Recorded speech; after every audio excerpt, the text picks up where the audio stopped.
তৌহিদ আফ্রিদির কাছে আমি হাত জোর করে বলছি, বাংলাদেশের নাম্বার 1 ইউটিউবার বলে নিজেকে দাবি করে, অথচ নিজের মাকে জাহান্নামের রাস্তার দিকে ঠেলে দিচ্ছে।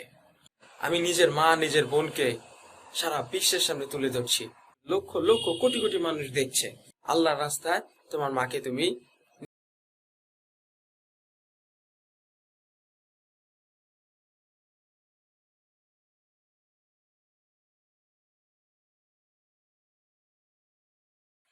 বিশ্বনবী বললেন, পোশাক পরিহিতা উলঙ্গিনী নারী বোরকাও পরবে, তিনি বোরকা পরেন কিন্তু টাইট ফিটিং বোরকা, আছে না নাই?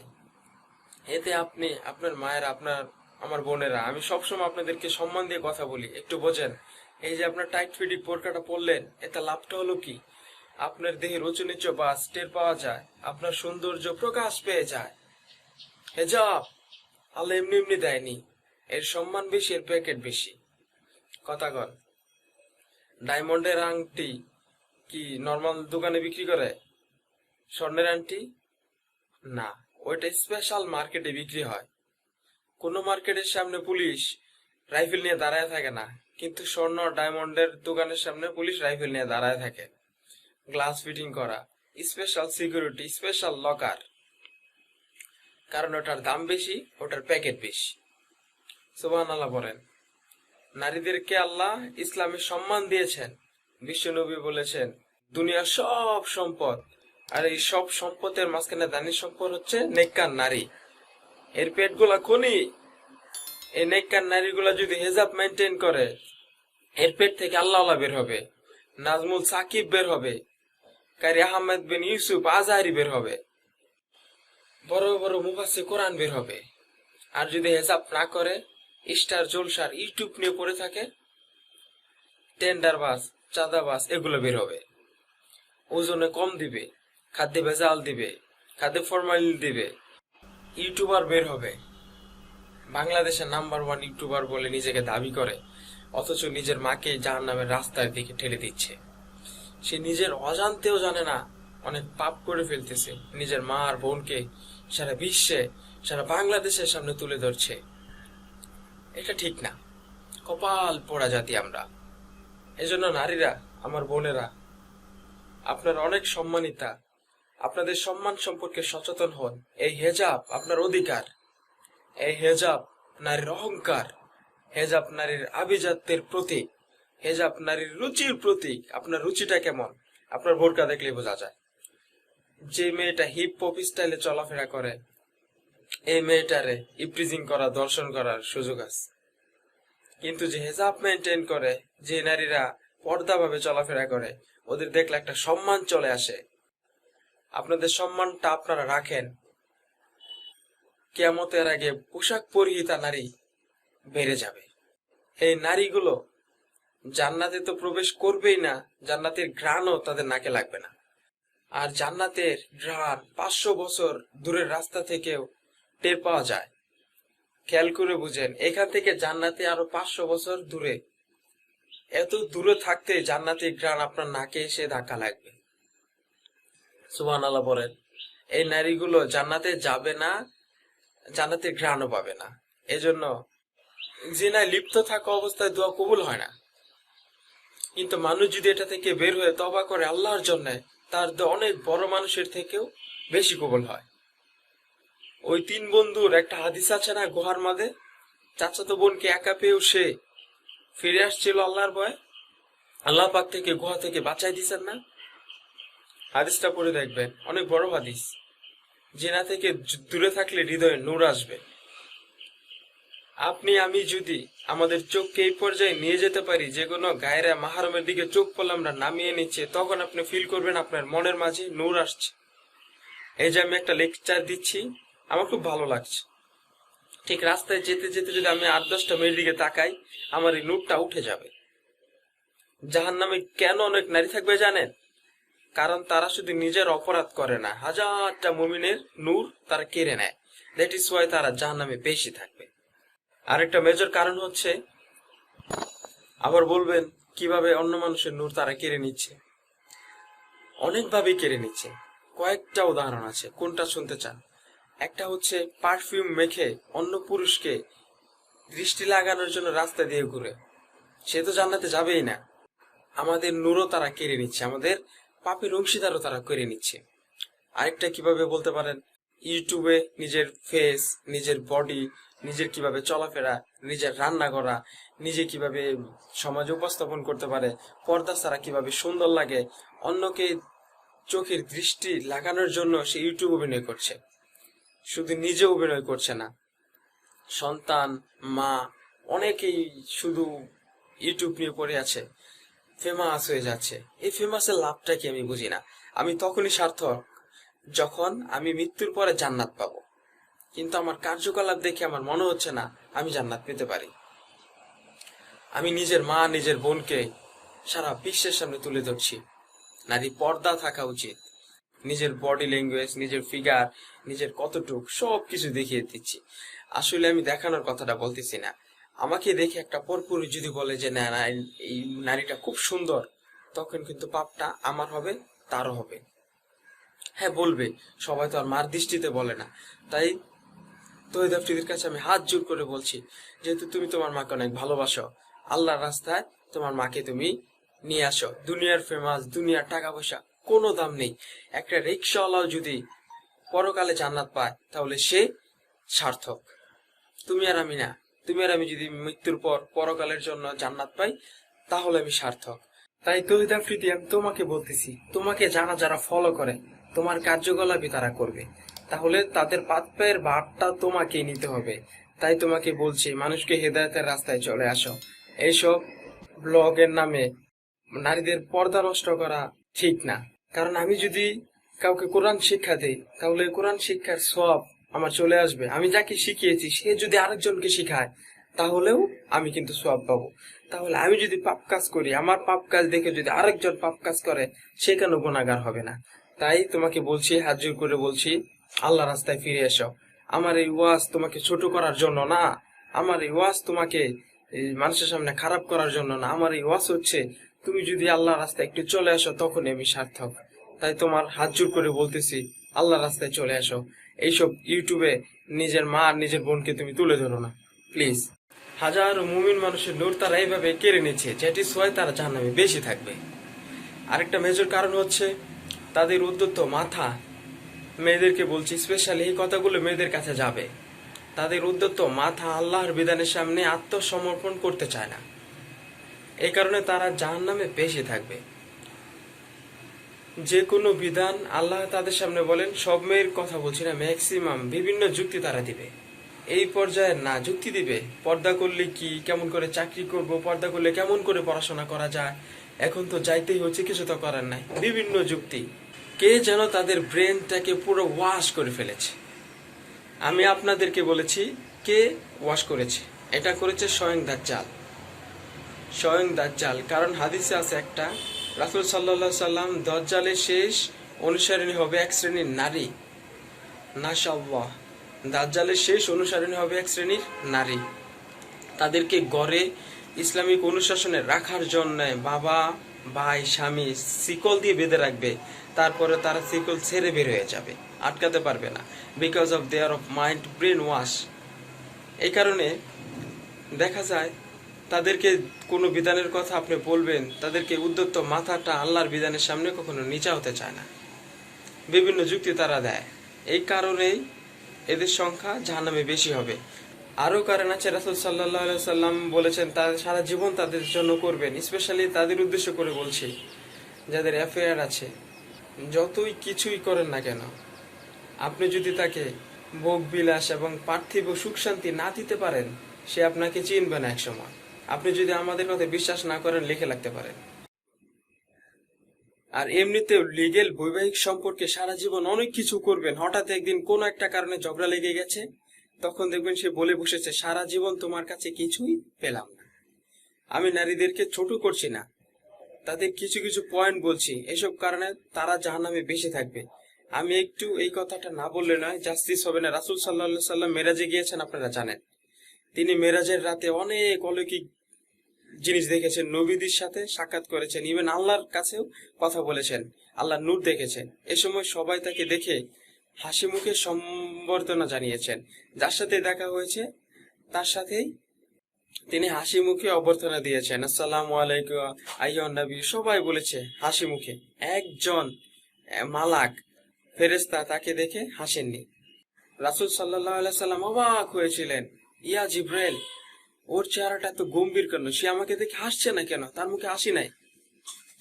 জিব্রাইল আলাইহিস সালাম বলেছেন যে তার নাম হচ্ছে মালেক, তার নাম মালেক। সূরা যুখরুফের মধ্যে আছে তার নাম মালেক। যেদিন থেকে আল্লাহ জাহান্নাম সৃষ্টি করেছেন সেদিন থেকে তাকে জাহান্নামের দায়িত্ব দেওয়া হয়েছে, জাহান্নামের হেড অফ ডিপার্টমেন্ট, ইনচার্জ। সেদিন থেকে তার মুখের হাসি উঠে গেছে। আমরা দোয়া করি আমরা যেন তার সাক্ষাৎ না পাই। তার কাছে পারমিশন নিয়ে রাসূল সাল্লাল্লাহু আলাইহি সাল্লাম জাহান্নামের দিকে তাকিয়েছিলেন, ভিতরে দেখেছেন কি আছে। তিনি পরে যা ব্যাখ্যা করেছেন তা হলো, আমি দেখলাম শুধু সেখানে মেয়ে আর মেয়ে, মেয়ে আর মেয়ে, শুধু নারী আর নারী। এই হাদিসটা আমার আপনার মাকে বলবেন, আপনার বোনকে বলবেন, আপনার মেয়েকে বলবেন, আপনার স্ত্রীকে বলবেন। এই হাদিসটা যদি কারো হৃদয়ে একবার গেঁথে যেতে পারে, তার দ্বারা অন্যায় সম্ভব না। কিভাবে একটা মেয়ে সবকিছু উন্মুক্ত করে ঘুরতে পারে যখন অলরেডি তার আত্মা জাহান্নামে জ্বলছে, অলরেডি তার আত্মা জাহান্নামে জ্বলছে। কারণ ভবিষ্যৎ আল্লাহ জানেন। যেমন ওমর রাদিয়াল্লাহু তাআলা আনহুর এর গড় জান্নাতে আছেন, রাসূল সাল্লাল্লাহু আলাইহি ওয়াসাল্লাম সেটা দেখে আসেন নাই? এসে ওমরকে বলেছেন না, আমি দেখে আসছি তোমার গড়, আমি ঢুকিনি তোমার ঘরে তোমার আত্মসমর্পণ কারণে। তার মানে তিনি পৃথিবী বিচরণ করছে, গর্ত অলরেডি তৈরি হয়ে আছে জান্নাতে। মেয়েরা দুব্বি ঘুরছে এইভাবে, তারা মোটেও সচেতন না, তাদের গড় হয়তো জাহান্নামে রেডি। আর আমাদের এই সো কল অফ মডার্ন ওয়েস্টার্ন সিভিলাইজেশন এদেরকে ব্রেন ওয়াশ করে দিয়েছে। তারা বাজার করছে, তারা নগ্ন হয়ে ঘুরছে, কাপড় পরেও তারা নগ্ন থাকছে, তারা মডেলিং করছে, গান গাচ্ছে, নৃত্য প্রদর্শন করছে, মিডিয়া তাদের লক্ষ লক্ষ কোটি কোটি মানুষ দেখছে।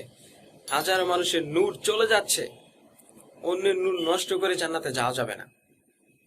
রাসূল সাল্লাল্লাহু আলাইহি সাল্লাম যে আলামত গুলো বলেছে তার মধ্যে অন্যতম একটা আলামত হচ্ছে শেষ জামানায় মেয়েদের সংখ্যা বাড়বে, ছেলেদের সংখ্যা কমে যাবে। ইভেন একটা ছেলে 40টা মেয়ের দায়িত্ব নিবে, এটা আবার ভাববেন না 40টা ওয়াইফ, মা, খালা, নানি, ফুফু সব মিলায় 40। আর সামনে যে মহা যুদ্ধটা হতে যাচ্ছে এরপরে এরকম একটা অবস্থা হবে যে ছেলেদের সংখ্যা পৃথিবীতে থাকবে না, খুব কম, এবং বেশি বেশি মেয়ে একটা ছেলের কাঁধে চলে আসবে। এখন অবশ্য আমাদেরকে ওই যে পশ্চিমবাংলা শিখিয়েছে একটা ছেলে একটা মেয়েকে বিয়ে করতে পারবে, যে না অন্য একজনের সাথে করতে পারবে, বাট বিয়ে একজনকেই করতে হবে। এখনো যদি কোনো হুজুর, কোনো ব্যক্তি, হুজুর না কোনো আলেম, যে কোনো ব্যক্তি দুইটা বিয়ে করে, মানুষ মনে করে something is wrong, something is wrong with you, এই লোকের কোনো সমস্যা আছে, এর মনে চরিত্র ভালো না, এর মনে একটা বিয়ে আকাঙ্ক্ষা পূরণ হয় না, something is wrong with you, তাই না? এই চেতনাটা দাজ্জাল শিখিয়েছে। একটা ছেলেকে তৈরি করা হয়েছে সে যাতে অনেকগুলো মেয়েকে বিয়ে করার ক্ষমতা রাখে, এভাবেই তাকে তৈরি করা হয়েছে। তাহলে তা না হলে আল্লাহ কখনো 4, 2, 3 বলতেন না। যদি আমি সমাধান করতে না পারি তাহলে একটা কথা বলি, এই সাবজেক্টটা আপনাদেরকে পড়ানো হয় না। একটা বিয়ে করেও একটা ছেলে মিল্কে ইয়ামিন রাখতে পারে। মিল্কে ইয়ামিন হচ্ছে দক্ষিণ হস্তের মালিক। মেয়েটাও জানবে আমি মিল্কে ইয়ামিন, ছেলেটাও বলবে সে আমার মিল্কি ইয়ামিন। এইভাবেও একটা ছেলে একটা মেয়ে সিকিউরিটি, শেল্টার, ফুড সবকিছু পেতে পারে। এটা এখন উঠে গেছে। একটা সময় এগুলো ছিল। রাসূল সাল্লাল্লাহু আলাইহি সাল্লামের একটা ছেলে ইব্রাহিম, রাসূলের একজন ছেলে ইব্রাহিম তার গর্ভে জন্ম নিয়েছিল। রাসূলের জীবনী পড়তে হবে A to Z কয়েকবার। মারিয়া কৃত্রিমের ঘরে জন্ম নিয়েছেন। মারিয়া কৃত্রিম একজন দাসী। এই দাসী সেই দাসী না যে কাজের মেয়ে। এটাকে বলা হয় মিল্কে ইয়ামিন, দক্ষিণহস্ত। মিশরের রাজা দুজন দাসীকে রাসূল সাল্লাল্লাহু আলাইহি সাল্লামের কাছে উপহার দিয়েছেন। তার একজনকে রাসূল সাল্লাল্লাহু আলাইহি সাল্লাম নিজের করে নেন, বিয়ে করে নেন। তার গর্ভে জন্ম নিয়েছিল পুত্র ইব্রাহিম। এই সাবজেক্টটা আপনাদেরকে কে পড়াবে এখন? ইভেন এখন আলেমওয়ালা দুইটা বিয়ে করতে ভয় পায়, মনে করে যে সমাজের মানুষ আমাকে কি বলবে। সবচেয়ে বড় কথা হচ্ছে এই কাজ করার জন্য ব্যাকবোন শক্ত থাকা দরকার। ব্যাকবোন মানে মেরুদণ্ড, স্টিলের মতো। তাহলে এই কাজ করতে পারবেন। নারীর সঙ্গে যে বাড়বে 40 গুণ 1 হবে, তখন এই 39টা মেয়ে কি করবে? এখনো সমাজের মধ্যে নারী পুরুষের অনুপাত 1:4, মানে প্রতি একজন ছেলের জন্য 4টা করে নারী ঘুরছে সমাজে। এটা তো স্ট্যাটিস্টিক। আপনি ইন্টারনেটে গেলেও দেখতে পারবেন। এবং পশ্চিমা কার্যকলাপ অনেক বেশি, এদের অনুপাতটা অনেক বেশি। তাহলে বাকি মেয়েরা আসলে করবেটা কি? সবাই যদি একটা করে বিয়ে করে, তাহলে বাকি মেয়েদের কি হবে? তারা কি পতিতালয়ে সম্পত্তি হবে? ওদের জন অধিকার নাই? ওরা শারীরিক, মানসিক, শেল্টার, ফুড, খাবার, পানি এগুলো অধিকার রাখে না? এখানে নারীবাদীরা কি বলবে? সব নারীবাদী, এদেশে যত নারীবাদী আছে সেকুলারিজম, এই নারীবাদীরা বেশিরভাগই দজ্জালের এজেন্ট। নিজ হাতে দজ্জাল এদেরকে ট্রেনিং দিয়েছেন। আপনারা হয়তো ভাবছেন দজ্জাল কখনো বের হয় নাই, ট্রেনিং দিল কিভাবে? আমরা কি ইবলিস কি দেখি? ইবলিস নাই, ওর অস্তিত্ব নাই। এখানে ফেরেশতারা ঘিরে রেখেছেন, এটা দিনের কথা বলতেছি, কেউ দেখতে পাচ্ছি? তাদের অস্তিত্ব কি অস্বীকার করতে পারেন? দাজ্জাল এরকম একটা এভিডেন্স, এরকম একটা সল্ট। সে অলরেডি রিলিজড। সে শুধু মানুষের রূপে আমাদের সামনে আসেনি, সামনে আসবে। একজন ইহুদির যুবকের বেশ ধরে সে সামনে আসবে। কিয়ামতের এভিডেন্স হচ্ছে নারীর সংখ্যা বাড়বে, পুরুষের সংখ্যা কমে যাবে। আরেকটা এভিডেন্স হচ্ছে নারী পুরুষের পোশাক পরবে, পুরুষ নারীর পোশাক পরবে। পোশাক মানে কি জিন্স? হ্যাঁ, এটাও একটা ব্যাখ্যা। ঢাকাতে জিন্স আর গেঞ্জি চলছে, টি শার্ট। এখানে অন্য একটা ব্যাপার আছে, আমি সেটা আপনাদেরকে বলছি। সেটা হলো, এই পোশাক বলতে গায়ের পোশাক বসানো হয়নি। আল্লাহ বলেনি নারীরা তোমাদের পোশাক, তোমরা নারীদের পোশাক। এটা নারী, এটা আমার ওয়াইফ। নো। কোরআনের আয়াত এবং হাদিসের আয়াত দুই রকম। যেগুলো স্পষ্ট, যেগুলো অস্পষ্ট, যেগুলো তাউইল ব্যাখ্যা করতে হয়। তাউইল কারা করবে? যাদেরকে আল্লাহ জ্ঞান দিয়েছে তারা করছে, সবাই করবেন না। তাউইল করার পরেও তারা বলবে আল্লাহ ভালো জানেন। এজন্য আমি বলি আল্লাহ ভালো জানেন, কিন্তু আমার ব্যাখ্যা হচ্ছে, এখানে পোশাক বলতে বোঝানো হয়েছে মেয়েরা সামাজিক, অর্থনৈতিক, রাজনৈতিক সমস্ত ক্ষেত্রে ছেলেদের নেতৃত্বের আসন নিয়ে নেবে। You are agree with me? আমার সাথে এগ্রি করেন? পরিবার, সমাজ, রাষ্ট্র সব জায়গায় will play that functional role of male society. তারা সমাজে পুরুষের ফাংশনাল রোলটা প্লে করবে, আর পুরুষ নারীর জায়গায় চলে আসবে। ওই যে পিছনে গিয়াছে সামিয়ানা তানা, এই হলো অবস্থা।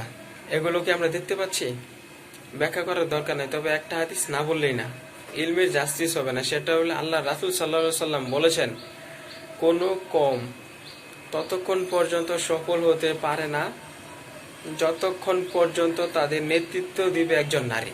হাদিস কি আছে এটা, নাকি বানায় বললাম? তাদেরকে বুখারী খুলে দেখতে বলেন। কোনো কম, আর রাসূল যখন একটা কথা বলেছেন, তার মানে পৃথিবী উল্টে গেলেও কথাটা সত্য হবে। কিছুই করে নাই। এ কারণেই পশ্চিমারা এখন খুব ভয় পাচ্ছে, কারণ রাসূল সাল্লাল্লাহু আলাইহি সাল্লাম অনেক ভবিষ্যৎ আছে কিয়ামত সম্পর্কে।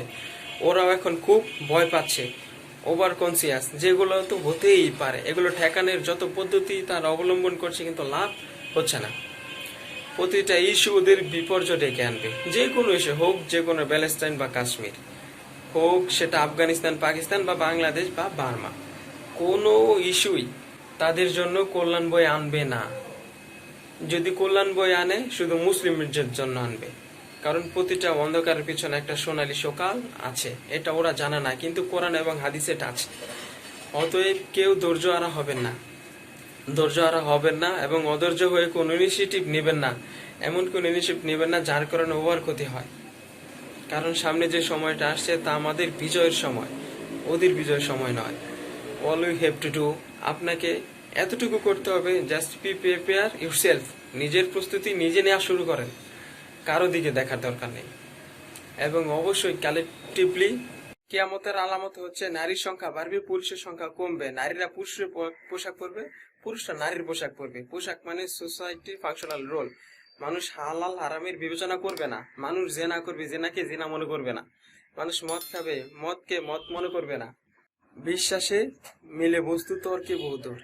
তাই বেশি কথা না বলে আমি আমার ওয়াজটা শেষ করছি। আসলে আমি ওয়াজটা কাউকে ছোট করার জন্য করছি না। তো আমি চাই যে সকলে আল্লাহর পথে আসুক, আল্লাহ আপনাদেরকে হেদায়েত দান করুক। আমি তো কোনো কিছু বলে থাকলে আমাকে ক্ষমার দৃষ্টিতে দেখবেন। আসসালামু আলাইকুম।